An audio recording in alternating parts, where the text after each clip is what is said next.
మైన దేవుని వాక్య సందేశమును మనము వినాలని పరిశుద్ధాత్మ దేవుడు నన్ను ప్రేరేపిస్తూ ఉన్నాడు. మూలవచనముగా బైబిల్లో నుంచి ఒక వచనాన్ని మనం చదువుకుందాము. మూలవచనముగా రాజుల మొదటి గ్రంథము 19వ అధ్యాయము. రాజుల మొదటి గ్రంథము 19వ అధ్యాయము 1-2 వచనాలు మనం చదువుదాము. ఏలియా చేసినదంతయును, అతడు ఖడ్గము చేత ప్రవక్తలనందరినీ చంపించిన సంగతియును అహాబు యెజబేలునకు తెలియజెప్పగా, యెజబేలు ఒక దూత చేత ఏలియాకు ఈ వర్తమానము పంపించెను. రేపు ఈ వేళకు నేను నీ ప్రాణమును వారిలో ఒకని ప్రాణము వలె చేయని ఎడల దేవుడు నాకు గొప్ప అపాయము కలుగజేయునుగాక. ప్రార్థన చేసుకుందాము. ప్రేమగల నా ప్రియ పరలోకపు తండ్రి, మరొక గురువార దినమున వాక్య పరిచర్య కొరకు, బైబిల్ స్టడీ కొరకు మమ్మలను సిద్ధపరిచారు. నీకు స్తోత్రాలు, స్తుతులు చెల్లిస్తున్నాము. కొద్ది సమయము నీ దాసుడు ఇక్కడ మాట్లాడుతుండగా మీ వాక్య ప్రకారమైన జీవితాలను మాకు దయచేసి, మీ వాక్య ప్రకారముగానే మా జీవితంలో గొప్ప అద్భుతమును చేయమని యేసు నామమున స్తుతిస్తూ ప్రార్థన చేస్తున్నాము పరమ తండ్రి, ఆమేన్. ప్రభునందు ప్రియులారా, ఈ దినమందు దేవుడు మనతో మాట్లాడాలి అనుకున్న సందేశం ఏమిటి అంటే, దేవుడు 24 గంటల్లో గొప్ప కార్యాలు, అద్భుత కార్యాలు చేయగలిగిన దేవుణ్ణి మనం నమ్ముకున్నాము. అయితే మూలవచనం ఇదెందుకు చదివించాను అనేది మీరు ఆలోచిస్తే, ప్రసంగము చివరి దాకా మనము కొనసాగించుకుంటూ వెళ్ళినప్పుడు ఇది మూలవచనముగా ఎందుకు ఎన్నుకోవలసి వచ్చిందో మీకు అర్థమవుతుంది. ఇక్కడున్న నేపథ్యము నేను చెప్తున్నాను, దయచేసి శ్రద్ధగా వినండి. ఏలియా 3.5 సంవత్సరాలు వర్షాన్ని ఆపేశాడు. అలా ఆపేయటం వలన దేశంలో కరువు వచ్చింది. ఆ కరువులో ఏలియా పోషించబడ్డాడు, కానీ ఇశ్రాయేలు ప్రజలు చాలామంది నలిగిపోయారు. ఆ కరువు వలన ఇశ్రాయేలీల్లో 2 తలంపులు వచ్చాయి. అదేంటంటే యెహోవా దేవుడా, బయలుదేవుడా అనే తలంపు ఇశ్రాయేలీల్లో మొదలైంది. అంటే ఏలియా వర్షాన్ని ఆపడానికి మునుపు ఇశ్రాయేలీలందరూ కూడా బయలే దేవుడు అనుకుంటున్నారు తప్ప యెహోవా దేవుడు అనే ఆలోచనలో లేరు చాలా వరకు. ఆ కారణం చేతనే ఏలియా వర్షాన్ని ఆపేస్తే ఈ సస్యశ్యామలం ఆగిపోతుంది, వాతావరణం అంతా ఆగిపోతుంది, పంటలు పండవు, కరువు మొదలవుతుంది. అప్పుడు ఏలియా యెహోవా ప్రవక్తగా ప్రవచించిన ప్రవచనం ప్రకారంగా జరిగింది కాబట్టి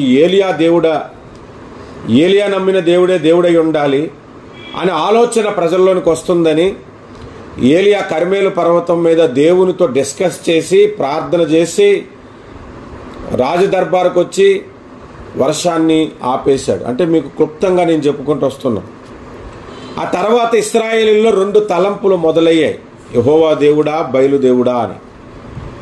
ఆ విషయంలో కూడా తడబాటును తొలగించి ఇశ్రాయేలీలను యెహోవా వైపు తిప్పటానికి 18వ అధ్యాయంలో ఏలియా ప్రార్థనను గూర్చి మనకు కనబడుతుంది. ఏలియా ప్రార్థించాడు, ఆకాశం నుండి అగ్ని వచ్చింది, అక్కడ అర్పించినటువంటి అర్పణ దహించబోయబడింది. కానీ 400 మంది ప్రవక్తలు, అనగా బయలు ప్రవక్తలు ఉదయం మొదలుకొని సాయంత్రం వరకు ప్రార్థించిన ఆకాశం నుండి అగ్ని దిగి రాలేదు. ఆ తర్వాత ఏలియా ఏం చేశాడు అనంటే, అగ్ని దిగి వచ్చి ప్రార్థనకు ప్రతిఫలము దొరికిన తర్వాత ఇశ్రాయేలీలు అనేకులు యెహోవాయే దేవుడు, యెహోవాయే దేవుడని కేకలు వేయటం మొదలుపెట్టారు. ఇంకా వెంటనే ఏలియా అన్నాడు కదా, ఆ 400 మంది అబద్ధ ప్రవక్తలను పట్టుకొని అందరినీ నరికివేయమన్నాడు. నరికివేయమనగానే ఒక్కొక్కరిని వధ చేసినట్టుగా వధగా నరికి పడేశారు. ఆ విషయము అహాబు రాజు భార్య అయిన యెజబేలుకు తెలిసింది. ఒకడు వచ్చి చెప్పాడంట, అది మొదటి వచనం మనం చదివాం. ఏలియా చేసినదంతయు, అతడు ఖడ్గము చేత ప్రవక్తలందరినీ చంపించిన సంగతియును అహాబు యెజెబెలునకు తెలియజెప్పగా, అహాబుకు తెలిసింది, అహాబు యెజెబెలుకు చెప్పాడు. యెజెబెలు ఒక దూత చేత ఏలియాకు వర్తమానం పంపించింది. ఏమని? రేపి వేళకు, అనగా 24 అవర్స్లో. అనకే మీకు చెప్తున్నా, అంటే మనం అర్థం చేసుకోవాలంటే, కొంతమంది సవాల్ చేసేటప్పుడు చిటికేస్తారు కదా, అలాగా యెజెబెలు చెప్పింది మాట, 24 గంటల్లో నేను నీ ప్రాణమును వారి ప్రాణములలో ఒకరిలాగా చెయ్యకపోతే అన్నట్టుగా చెప్తుంది. ఇక్కడ నా పాయింట్ ఏంటంటే, యెజెబెలు చెప్పిన పాయింట్ని అలా వదిలేసేయండి. కానీ మన దేవుడు 24 గంటల్లో ఏదైనా చేస్తాను అని అన్నాడంటే అది అద్భుతంగా జరిగిపోతుందంటే no one can stop it అన్నమాట. అలాంటి సందర్భాలని ఒక 3 సందర్భాలను మనం బైబిల్లో నుంచి చూద్దాము. మొదటిగా 2వ రాజుల గ్రంథము, మొదటిగా 2వ రాజుల గ్రంథములో మీరు గమనించండి, 7వ అధ్యాయానికి మనం వద్దాం. 2వ రాజుల గ్రంథము 7వ అధ్యాయం. ఈ 7వ అధ్యాయాన్ని వివరించడానికి మునుపు 6వ అధ్యాయంలో విషయాన్ని మీకు క్లుప్తంగా 2 మాటల్లో చెప్తాను. అక్కడ జరిగిన విషయాలు మనకు తెలుసు. ఇశ్రాయేలీల దేశంలో ఒక గొప్ప కరువు వచ్చేసింది. ఆ కరువుకి కారణం ఏమిటి అని అంటే, సిరియా రాజు ఇశ్రాయేలీలను ముట్టడి వేశాడు. ఇశ్రాయేలీల్లో లోపడున్న వాళ్ళు బయటికి రాకుండా చుట్టూ సైన్యాన్ని పెట్టేశాడు. మరి లోపడే ఉండి తింటుంటే ఎంతకాలం ఉంటుంది? కూర్చొని తింటే కొండలేన్నా తరిగిపోతాయి కదా. అలాంటి పరిస్థితి ఇశ్రాయేల్లో వచ్చింది. కూర్చొని తిన్నంతకాలం తిన్నారు, మొత్తం అంతా అయిపోవచ్చింది. ఇంకా కరువు ఎంత పీక్స్లోనికి వెళ్ళిపోయిందంటే, అక్కడ ఒక తల్లి తన కుమారుణ్ణి, ఒక 2 తల్లులు, ఈరోజు నా కుమారుణ్ణి వండుకొని తిందాము, రేపు నీ కుమారుని వండుకొని తిందామన్నంత కరువుకి వెళ్ళిపోయింది. భయంకరమైన కరువు, తినడానికి తిండి లేని దినాలు ఇశ్రాయేలీలను ఉన్నాయి. బయటికి యెరూషలేం దాటి బయటికి వెళ్ళి ఎక్కడైనా సంపాదించుకొని ఏ దేశమైనా వెళ్ళిపోయి తలదాచుకొని తిందామంటే చుట్టూ శత్రు సైన్యం ముట్టడి వేసింది. అలాంటి పరిస్థితి ఇశ్రాయేలు దేశంలో 6వ అధ్యాయంలో మనకి కనబడుతుంది. 2వ రాజుల గ్రంథం 6వ అధ్యాయం. 2వ రాజుల గ్రంథము 7వ అధ్యాయంలోనికి వచ్చేసరికి దేవుడు తన ప్రవక్త అయిన ఎలీషా ద్వారా ఒక వర్తమానాన్ని పంపించాడు. ఆ వచనాన్ని నేను చదువుతున్నాను, మీరు చూడండి. 7వ అధ్యాయం 1వ వచనం. అప్పుడు ఎలీషా రాజుతో ఇట్లనెను, యెహోవా మాట ఆలకించుము. యెహోవా సెలవిచ్చినదేమనగా, రేపి వేళకు సోమ్రోను ద్వారమందు రూపాయి 1 ఒక మానిక సన్నని పిండియు, రూపాయి 1 2 మానికల ఎవలను అమ్మబడును. అందుకు ఎవరి చేతి మీద రాజు ఆనుకొని ఉండేనే ఆ అధిపతి యెహోవా ఆకాశమందు కిటికీలు తెరిచినను అలాగూ జరుగునా అని దైవజనునికి ప్రత్యుత్తరం ఇయ్యగా, అతడు, నీవు కన్నులారా దానిని చూచెదవు గాని దానిని తినకుందువని అతనితో చెప్పారు. ఇక్కడ చూడండి, ఎలీషా ఒక వర్తమానాన్ని రాజుతో చెప్తున్నాడు. రేపు ఈ వేళకు, అంటే 24 అవర్స్లో ఇశ్రాయేలీల దేశంలో కరువు పోతుంది. చాలా చీప్గా ఆహారం దొరుకుతుంది. సమృద్ధిగా అందరూ ఆహారము తింటారు. ఒక మానిక సన్నని పిండియు, రూపాయి 1 2 మానికలు ఎవలను అమ్మబడును అని చెబుతున్నాడు అన్నమాట. ఆ మాట ఎవరి మీద రాజు ఆనుకొని ఉంటాడో అధిపతి నమ్మలేదంట. నమ్మనందుకు అతనికి ఏం చెప్పాడంటే, నీవు కన్నులారా చూస్తావు కానీ అది తినవు అని చెప్పాడు. ఇక్కడ చూడండి, దేవుడు ఏమని పంపించాడు వర్తమానము, 24 గంటల్లో ఇశ్రాయేలీల్లో కరువు తీసేస్తానన్నాడు. మనం అదే సిచ్యువేషన్లో కనుక్కుంటే, ఆ కాలంలో అదే సందర్భంలో మనం ఉంటే, మనం మానవరీత్యా ఆలోచన చేయండి. 24 గంటల్లో కరువు ఎలా పోతుంది? ఉన్నట్టుగుండే పంటలు అప్పటికప్పుడు ఎలా పండేస్తాయి? అప్పటికప్పుడు మన చేతికి ఆహారం ఎలా వస్తుంది? లేదా బయటికి వెళ్దామంటే శత్రు సైన్యం అప్పటికప్పుడుకి ఎలా పోతారో, వాళ్ళు బలంగా అక్కడ మాటు వేసి ఉన్నారే అనే ఆలోచన మనకు కలుగుతుంది. ఇది జరుగుతుందా, ఇది సాధ్యమేనా అనే ఆలోచన మనకు కలుగుతుంది. అట్లాంటి ఆలోచనే ఈ అధిపతికి కలిగింది. యెహోవా ఆకాశమందు కిటికీలు తెరిచినను కూడా అలా జరగదు అనేసాడు. కానీ దేవుడు 24 గంటల్లో కార్యం చేస్తాను అని వాగ్దానము చేస్తే అక్కడ అద్భుతమే జరిగింది. ఎలా జరిగిందో మనం 3వ వచనం నుండి మనం ధ్యానపూర్వకంగా మీరు చదువుకుంటే మీకు అర్థమవుతుంది. 3వ వచనం నుండి మనం చూస్తే ఆ దేశపు పొలిమేరలో 4 కుష్ఠరోగులు ఉన్నారు. ఆ 4 కుష్ఠరోగులకు కూడా తిండి లేదు. వాళ్ళు ఒక మాటలో మాట్లాడుకున్నారు. ఏమంటే, అరే మనము లోపలికి వెళ్తేనేమో ఇశ్రాయేలీయులు మనం కొట్టి చంపుతారు, ఎందుకంటే కుష్ఠరోగులు ఊరు పొలిమేరల్లో ఉండాలి, ఊర్లోనికి రాకూడదు ధర్మశాస్త్రం ప్రకారం. పోనీరా ఎలాగో చచ్చిపోతున్నాను మనల్ని రాణించిన లోపల తిండి లేదు. బయట ఉన్న కరువే, ఈ బోర్డర్లో ఉన్న కరువే లోపల ఉంది. అలాగని బయటికి వెళ్ళామనుకో శత్రు సైన్యములు మనల్ని చంపుతారు. అయితే మనం కుష్ఠరోగులం కాబట్టి వీళ్ళని చంపి మనమేం చేస్తాం అనుకొని మనల్ని బ్రతకనిచ్చారనుకో మనం బ్రతుకుతాం, బ్రతికే అవకాశం ఉంది అని వారిలో వాళ్ళు ఆలోచించుకొని సిరియనుల దండులోనికి వెళ్ళటం ప్రారంభించారు. అక్కడ దేవుడు ఒక గొప్ప కార్యం చేశాడు. 4 నడుస్తూ ఉంటుంటే వాళ్ళకి శబ్దం ఎలా వినబడిందో తెలుసా? 5వ వచనము నుండి మనం చదివితే, సంధ్య చీకటి యందు సిరియనులు దండుపేటలోనికి పోవలనని లేచి సిరియనుల దండు వెలుపలి భాగమునద్దకు రాగా అచ్చటను ఎవరునూ కనబడకపోయిరి.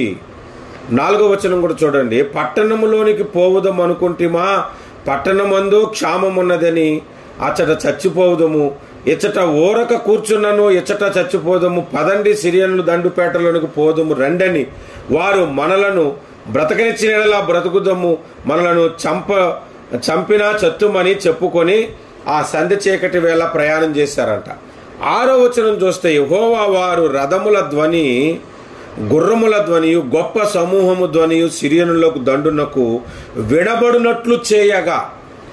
ఈ 4 నడుస్తూ ఉంటే, 4 నడిస్తే ఆ ధ్వని ఎలా ఉంటుందండి? ఎక్కడో మాటు వేసిన సైన్యానికి ఎలా వినబడుతుందంటే రథముల ధ్వని, గుర్రముల ధ్వని లాగా వినబడుతుందంట. అంటే మీకు ఒక విషయం చెప్పనా, మన దేవుడి కార్యాలు ఎలా ఉంటాయంటే నాకు చాలా ఆశ్చర్యకరమైన విషయాలు. మనము ఒక యాంపుల్ ప్లేయర్ పెట్టి మైక్ పెట్టామనుకోండి, ఆ రీసౌండ్ చాలా గొప్పగా వినబడుతుంది. ఈ 4 కుష్ఠరోగులు నడుస్తుంటుంటే దేవుడు ఎట్లాంటి సిస్టమ్ ఉపయోగించాడో తెలీదు. ఇప్పుడు టెక్నాలజీ అభివృద్ధి చెంది JBL స్పీకర్స్ అని ఎన్నో వస్తున్నాయి, కానీ అప్పుడులోనే దేవుడు ఆ సిస్టాన్ని అక్కడ పెట్టాడు వాళ్ళ కాళ్ళ దగ్గర. వాళ్ళు నడుస్తుంటే రథముల ధ్వని, గుర్రముల ధ్వని వచ్చిందంట. సిరియనులు ఏమని ఆలోచించారంటే, ఇశ్రాయేలీలు 10 మంది దేశాలు వారిని కలుపుకొని మన మీదకి యుద్ధానికి వస్తున్నారు, మనం బ్రతకం పారిపోదాం పదండి అని మొత్తం పారిపోయారంట. వారు అప్పుడు దాకా సిద్ధపాటు చేసుకున్న ఆహార వస్తువులను, గుర్రములను, వాళ్ళు తెచ్చుకున్న యుద్ధ సామాగ్రిని అంతటిని వదిలేసి ఎవరికి వారు మొత్తం సర్దేసుకొని పారిపోయారని మనకు తర్వాత కనబడుతుంది.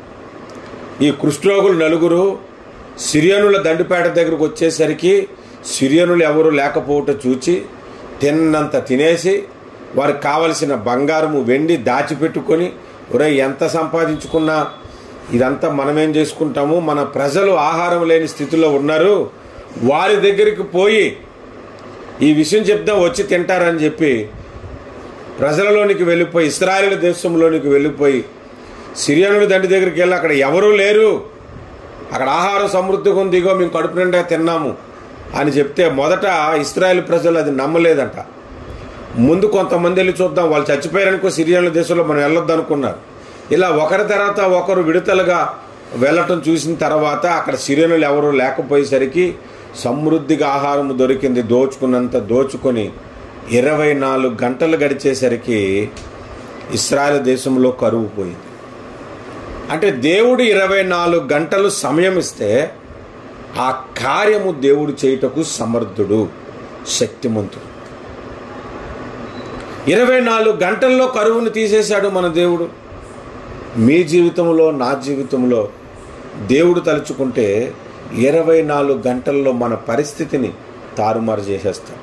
24 గంటల్లో మన బ్రతుకు సంపూర్ణముగా మారిపోతుంది. నిన్నటి దినానగా ఉన్నట్లుగా మన బ్రతుకు ఉండదు. మన ఆర్థిక జీవితమైన, మన అనారోగ్య జీవితమైన, మన పరిస్థితులు ఏదైనా 24 గంటల్లో మార్చగలిగిన శక్తి కలిగిన దేవుణ్ణి మనము నమ్ముకున్నాము. యెహోవా ప్రవక్త చెబుతున్నాడు కదా, 24 గంటల్లో ఇశ్రాయేలీల్లో కరువు ఉండదు అని. అటువంటి గొప్ప కార్యములు చేసే గొప్ప దేవుణ్ణి మనం నమ్ముకున్నాం. ఇది ఒక సందర్భం. రెండవ సందర్భం మనం చూద్దాము. సంఖ్యాకాండము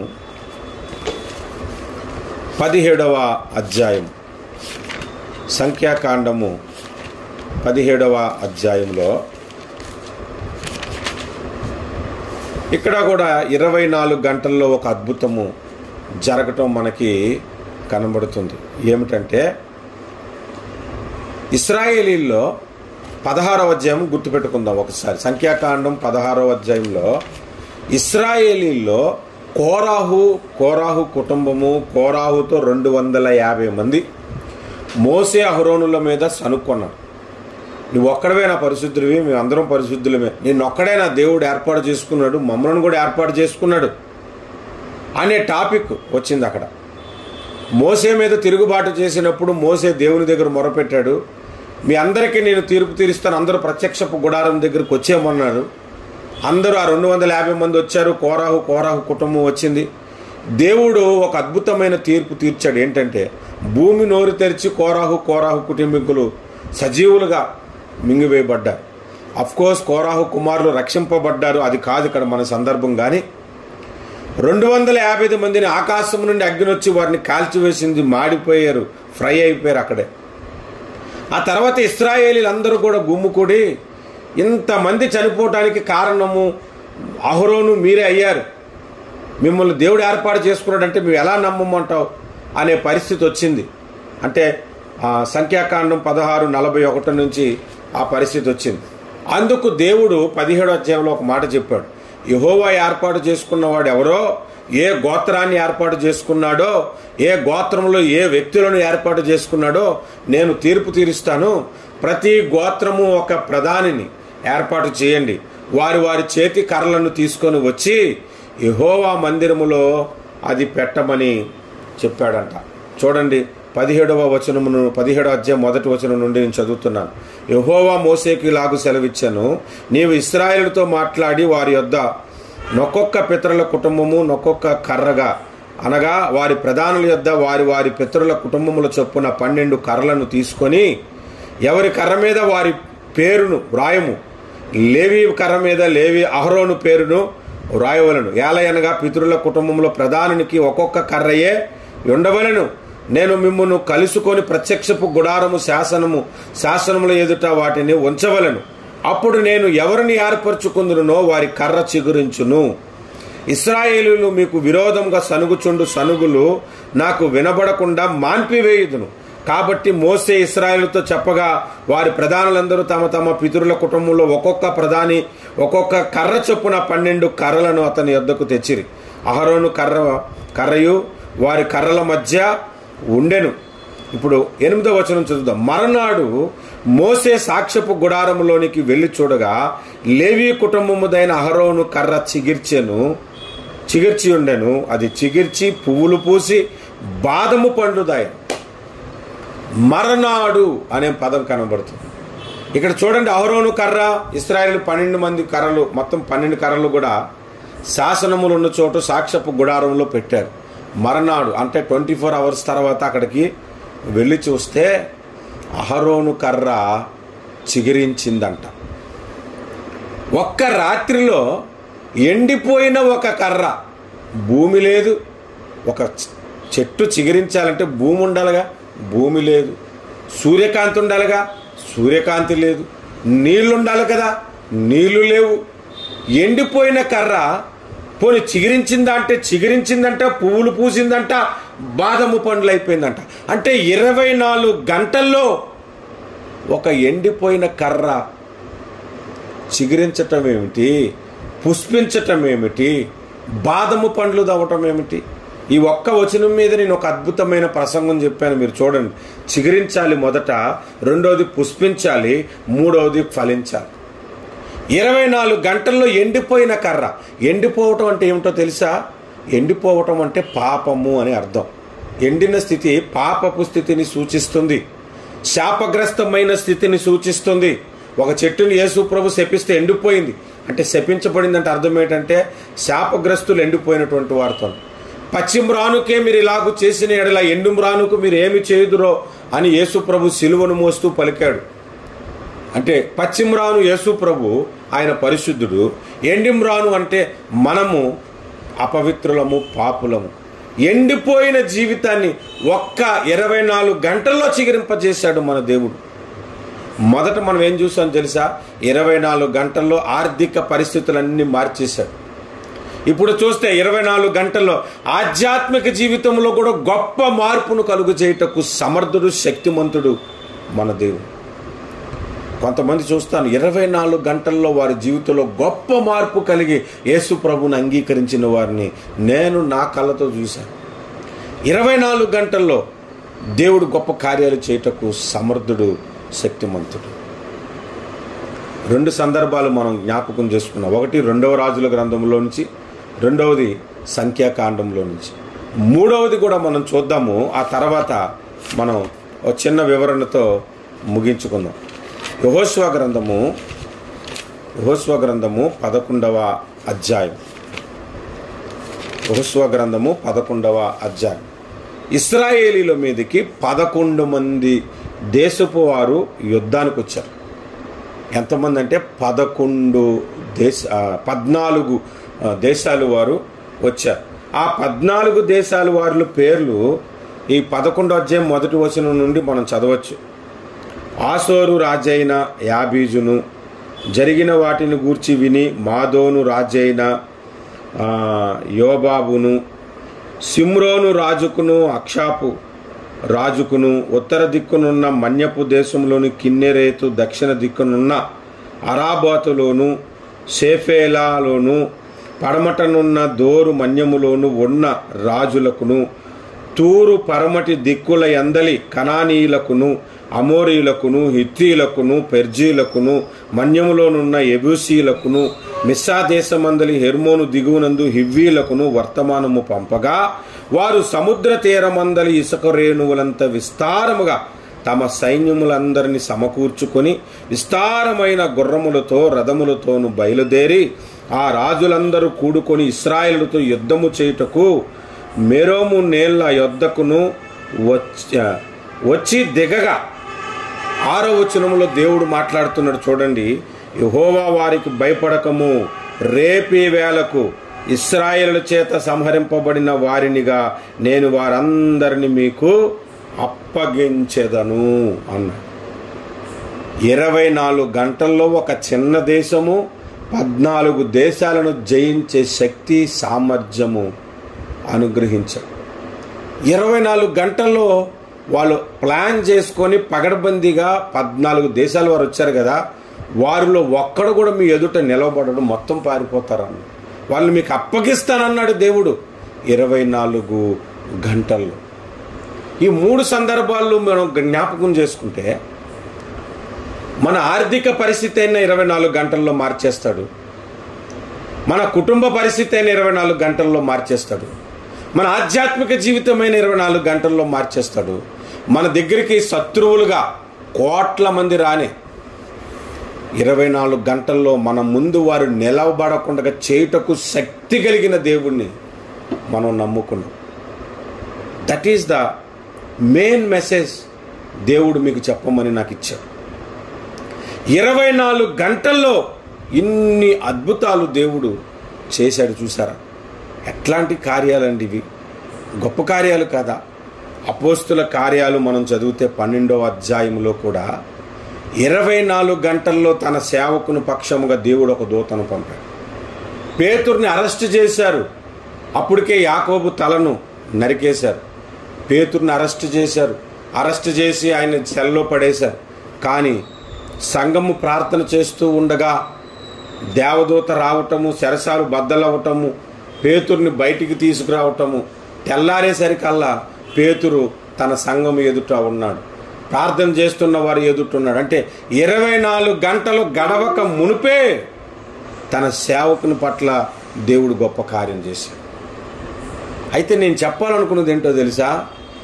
దుష్టుడు 24 గంటల్లో నిన్ను లేపేస్తాను, 24 గంటల్లో నీ పరిస్థితి అది జరిగిపోతుంది ఇది జరిగిపోతుంది అని చెప్తే దాన్ని బ్రేక్ చేసే దేవుడిని కూడా మనం కలిగి ఉన్నాం. యెజబెలు 24 గంటల్లో ఏలియాను చంపుతానంటే దేవుడు ఏలియాకు చెప్పిన వర్తమానం ఏంటో తెలుసా? 24 గంటల్లో కాదురా నాయనా, అసలు నీ జీవితంలో మరణమే లేకుండా అందరూ చూస్తుంటుండగా అగ్ని రథములతో తీసుకొని వెళ్ళిపోతాను అని చెప్పాడు. అది మన దేవుడు మన పక్షముగా చేస్తున్న కార్యం. ఒక పుస్తకం గురించి ఈరోజు నేను వివరించాలనుకున్నాను, కానీ దేవుడు ఈరోజు నాతో మాట్లాడిన మాట ఏంటంటే 24 గంటల్లో నేను కార్యము చేయుటకు సమర్థుడను, శక్తిమంతుడను. దుష్టుడు కనుక నీకు 24 గంటల్లో కూలుస్తానంటే వాడు కోటలు కూల్చి వాడు చేసిన శపథమును నేను నశింపజేస్తాను. నేను కనుక 24 గంటలు చెప్పానంటే ఆ 24 గంటల్లో అద్భుతాలు చేస్తాను. అది నీ ఆధ్యాత్మిక జీవితమైనా, నీ శరీర సంబంధమైన జీవితమైనా, నీ మీదకి యుద్ధానికి వస్తున్న శత్రువులైనా, నిన్ను బంధించినటువంటి చీకటి అంధకార శక్తులైనా విడుదల చేయగలిగిన శక్తి కలిగిన దేవుడిని నేను నీ కొరకున్నా అని దేవుడు చెప్తున్నాడు. అంటే 24 గంటల్లో దేవుడు పరిస్థితులను మార్చే దేవుడిని మనం నమ్ముకున్నాం. దేవునికి స్తోత్రము కలుగునుగాక. ఎంత గొప్ప దేవుని మనం కలిగి ఉన్నామో మీరు ఆలోచన చేయండి. 24 గంటలు చాలంట దేవుడు గొప్ప కార్యం చేయటానికి. నేను ఒక సాక్ష్యాన్ని చెప్పి నేను ముగిస్తాను.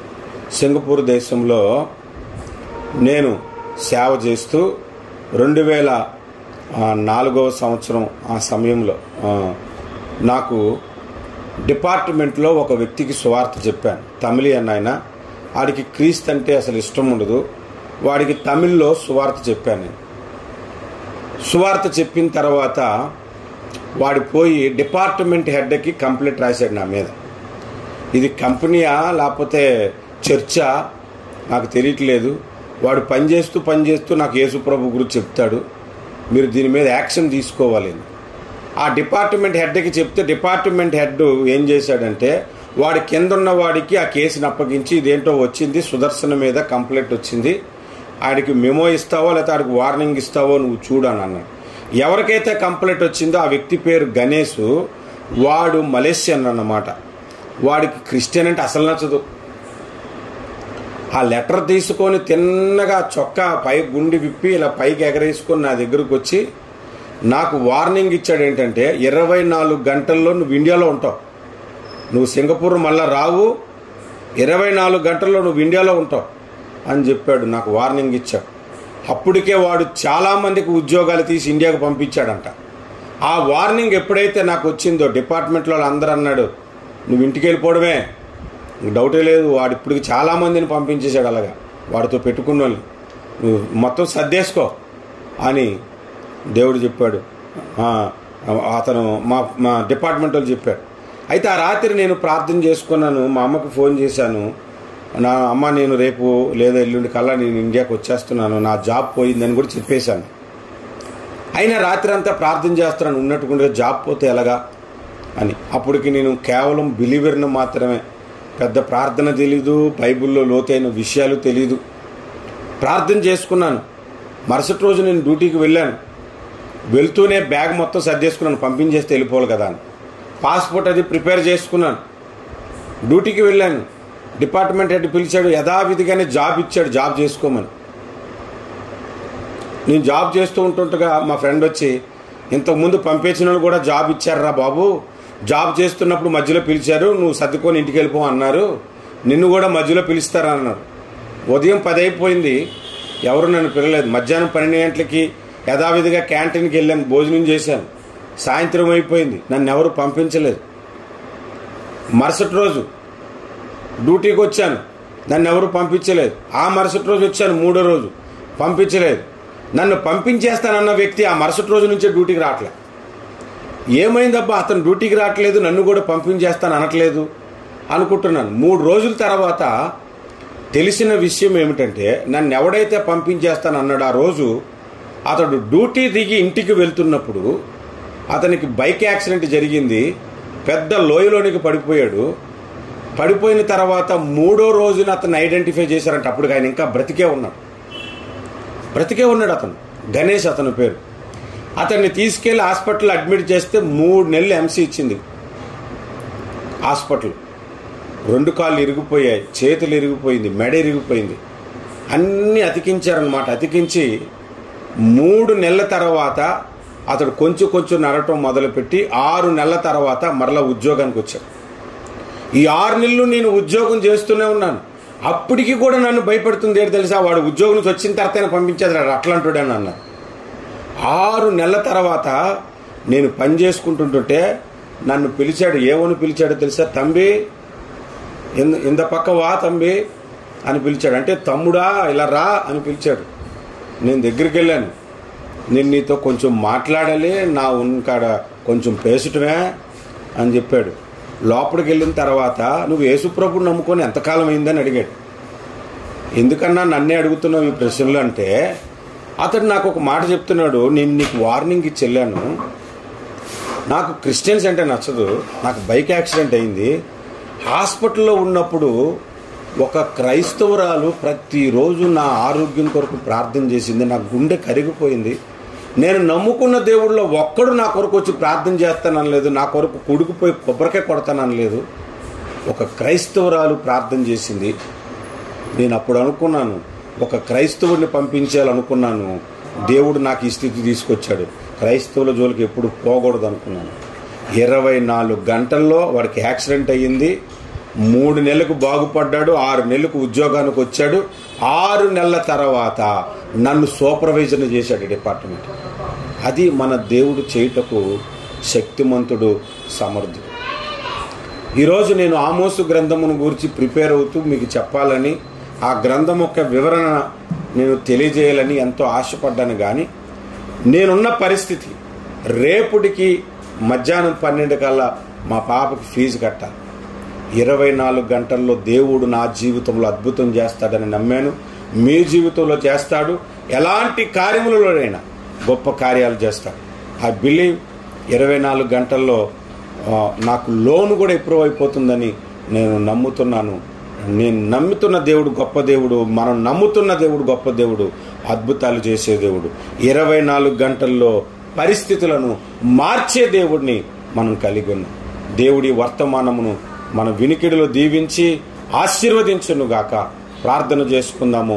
ఎవరైనా ప్రేరేపించబడిన వారు వర్తమానం ప్రకారంగా ప్రార్థన చేయటానికి ముందుకు రండి. పట్టుదలతో ప్రార్థన చేయండి. అంతేకాదు మన బ్రదర్ హానోకు పాస్టర్ గారు, వైజాగ్ పాస్టర్ గారు, ఆయనకున్న ఒకే ఒక్క స్థలము, చాలా పేద పాస్టర్ గారు. ఆ స్థలంలో వాళ్ళ తమ్ముడు వాళ్ళ బావమరిది కుట్ర చేసి ఈయన పేరు మీద డాక్యుమెంట్ ఉన్నా కూడా అక్కడ ఇల్లు సగం కట్టేశారంట. ఇల్లు అడిగితే ఎంతో కొంత డబ్బులు ఇస్తా ఉన్నారు, అది కూడా కరెక్ట్గా ఇస్తారో లేదో తెలియదు అయ్యగారు. వారు చేతబడులు చేసేవాళ్ళు, మా బావ చేతబడులు చేస్తాడు, మా మీదకు చేతబడులు చేయడానికి చాలా ప్రయత్నాలు జరుగుతున్నాయి, మీరు ఎలాగైనా ప్రార్థించండి అని చెప్పాడు. నేను కూడా మీ దృష్టికి తీసుకొస్తున్నాను. 24 గంటల్లో దైవ సేవకునికి విరోధంగా వచ్చిన వాడు బ్రతకకూడదు. చేతబడులు చేయడం ఏంటి దైవ సేవకుని మీద? దేవుని మహిమేమిటో వాళ్ళు చూడగలగాలి. ప్రార్థన చేద్దాము రండి, ప్రార్థన చేసుకుందాం. ప్రేరేపించబడిన వారు మీలో ఒకరు ప్రార్థన చేయండి. ప్రార్థన చేసుకుందాం. హల్లెలూయా, హల్లెలూయా, హల్లెలూయా, హల్లెలూయా, హల్లెలూయా. స్తోత్రం దేవా, నీకు వందనాలు, వందనాలు, వందనాలు. ఆశ్చర్యకరుడా వందనాలు, అద్భుతకరుడా నీకు వందనాలు, ఆలోచనకర్త నీకు వందనాలు, నిత్యుడొక తండ్రి నీకు స్తోత్రములు, స్తోత్రములు, స్తోత్రములు.